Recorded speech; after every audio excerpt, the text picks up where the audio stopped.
And welcome back. And I'm here in the studio with Hikaru Nakamura, who just defeated Nils Grandelius from Sweden.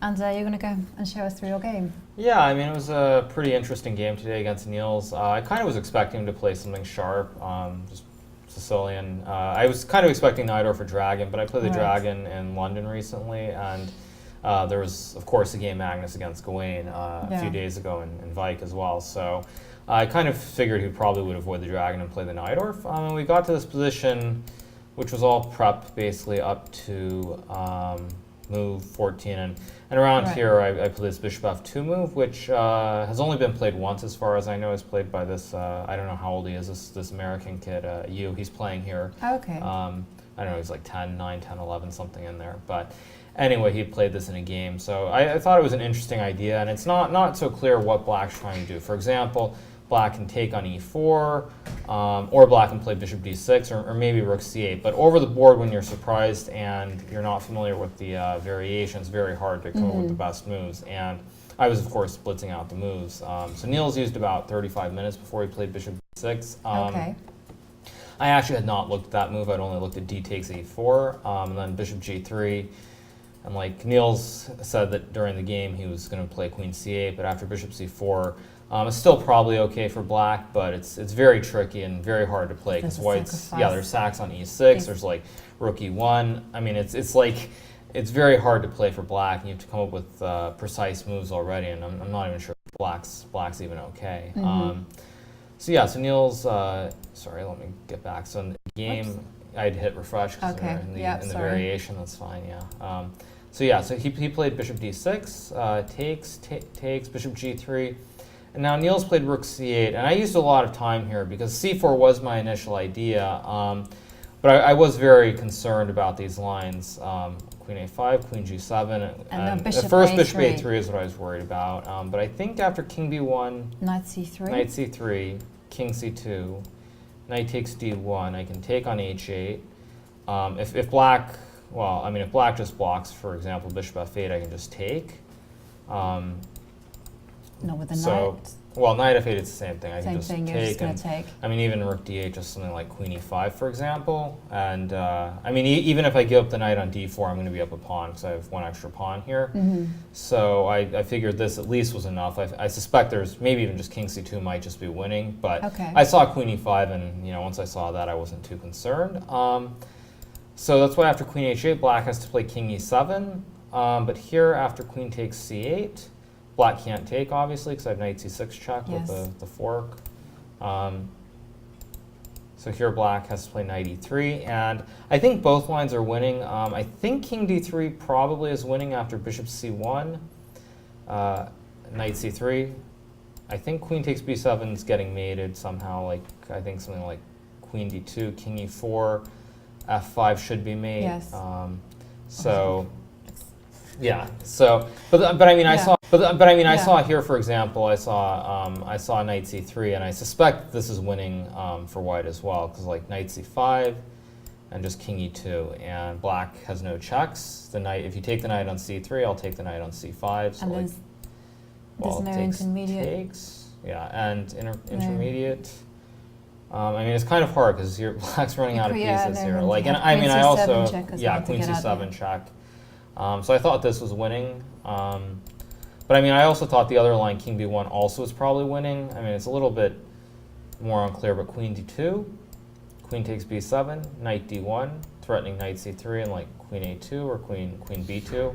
But I think after Knight e2, I'm covering all the squares again. And I mean, it looks very scary from afar, but I suspect this is just winning for White, because I don't see any way for Black to continue, especially without this knight on d7. If that could go to c5 maybe, but so I mean, I saw all this and I thought it was very good. But I mean, but the reason I used so much time is because I, of course, first I calculated this Knight c3 line, or this Bishop a3 line, but then of course I had to calculate Rook f8 as well, which is what he did in the game. And so now I played Knight to c2 very quickly. Well, I mean, I think the thing is, once I reach this position, there are very few moves here. I mean, if I don't play Knight c2, I think maybe the computer will find some way that, you know, it'll just say like play like bishop d3 or something and you're fine. But for a human at least, it seems like the most obvious. Or whoops, sorry. That's okay. So yeah, so I played knight c2 because it just seemed like the correct continuation. I mean, really the key is that here black doesn't have many moves. It's already very critical. For example, if black plays, let's just say bishop c3, I think I can even just play rook takes d5, for example, and if black takes, I can just play queen takes c3, and this is winning. Yeah. And if black plays like knight c3, for example, Yes. there are a couple lines here which I think are fine. First off, I saw takes, and bishop e1, which I thought was Nice fine. touch. Yeah, I mean the thing is, it looks really scary. Like what, you know, right here it looks really scary. There are all these pieces around the king, but like if anything gets exchanged, like even this position, like, or sorry, what was that position? Did it refresh? One second. Yeah. So right. So knight c2. Right. So knight c3 takes, bishop e1. I mean, it looked scary, but now without any pieces, even though my king side is slightly open, or my queen side, sorry, there's no way to attack really. Like even just knight c5, something simple like king b2, for example, and just queen c3 next move, and completely safe and just up a pawn. And also black's king on e8 is going to become open too, And because now you can't castle. I mean, maybe there's some knight b3 here. I mean, maybe I've given too much, but I still think even here just takes. Like Bishop, rook b8, queen rook b8, e5. yeah. Should be. What about bishop c6 instead of rook? Bishop c6 and just queen e5. Queen e5 and Maybe you have bishop a bishop bishop a4, king was, b2. or queen a4 was trying, but I mean, again, the thing is, like, it looks very scary, but black really only has 3 pieces here. Like, this rook on f8 isn't in the game. So, like, I mean, if I can just hold on for like a few moves, I mean, I'll be quicker than black, because black can't bring the f8 rook into the game. So, that kind of was one line that I saw. But I mean, I also thought like here, even knight takes b4, I thought was also completely fine. Like knight takes d1 and maybe bishop e1, or even just maybe just knight c2, and black's knight is trapped. And like even something like this, for example, I mean, is completely fine because in fact, I mean, I can, for example, just put my king back on c1 and play bishop e2 and rook d1. Were you calculating all these lines, or were you kind of just looking at the kind of piece configuration, saying, well, this rook on f8, if I manage to exchange something? Because there's no, I mean, I calculated this. I mean, I used like 50 minutes, right, so I was trying to figure it out for sure. Okay.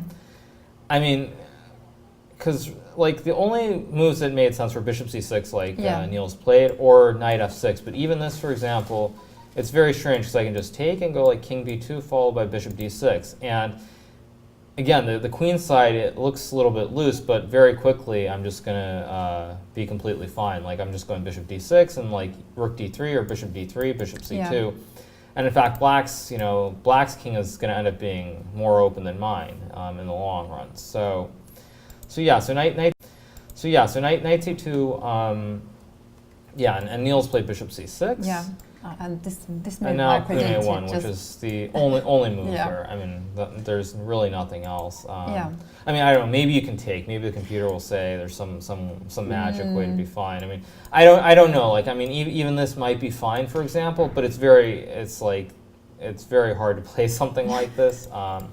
And like I just didn't see the point. Well, we didn't use any computers, so we haven't checked that. But yeah, I mean, I'm just saying. I'm sure the computer is going to give multiple ways. Yes. But when I saw queen a1, I was very happy. No, in fact, actually, we had a spoiler that the computer did suggest queen a1.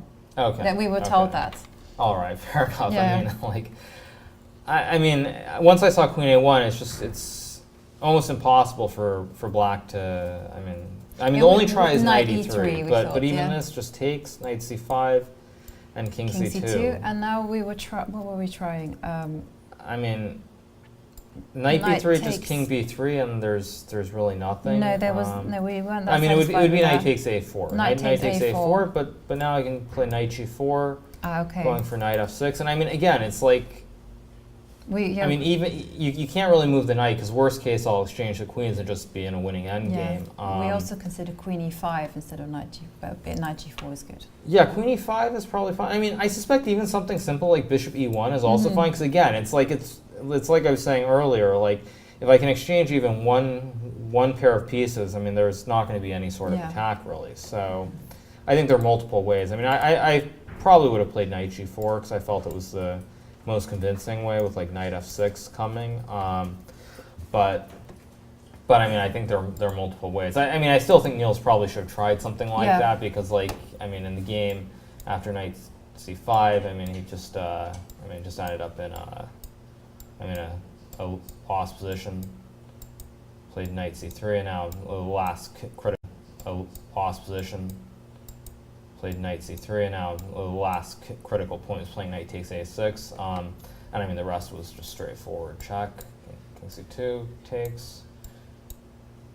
Rook a1, king c3, king b7, and now I mean just after knight c2, rook b1, very important. Just knight e1, just like now I can develop the bishop. The rook on h1 is going to come alive, and I mean, Nils just played on kind of just because he kind of had to, and just rook c1, king d2, rook to a1, and just bishop e5, rook d1, king e2, rook a c1, and bishop b2, trapping the rooks. Nice touch, yeah.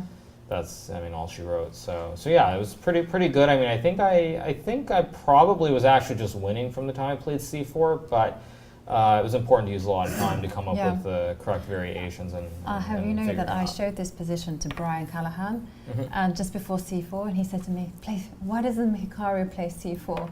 And I said, "Well, you know, it's a bit risky. You know, a lot of air around the king." And I was like, "Oh, I don't play this." And lo and behold. Yeah, I mean, I think the thing is, it's like at some point, like in this position, like the problem is there aren't many other moves. Is the first problem. It's like there aren't any moves where white can even, I think, like be playing for an advantage if you don't go c4. So that's kind of why, like, I mean, I think like for about like the first 15-20 minutes, I calculated c4. I thought it was good. I wasn't certain. Then I tried to find other moves, and then I couldn't even find something where I was like where I thought I had any sort of an advantage. So that's why I returned to c4, and in the end it was a very good choice because I calculated it precisely. Yeah. And how are you finding the tournament so far? Good to be back here? Yeah, I mean, obviously 4 out of 4 is a good start. Couldn't ask for more. Yeah, in general, I seem to play quite well here, so it's definitely a good start. And I think just in general, the atmosphere is really good as usual. So hopefully, I can just keep playing well. Well, good luck for the rest, and thank you very much. So we're going to take a short break, and in that, we're going to have an interview with Prakananda after his draw yesterday with Nigel Short.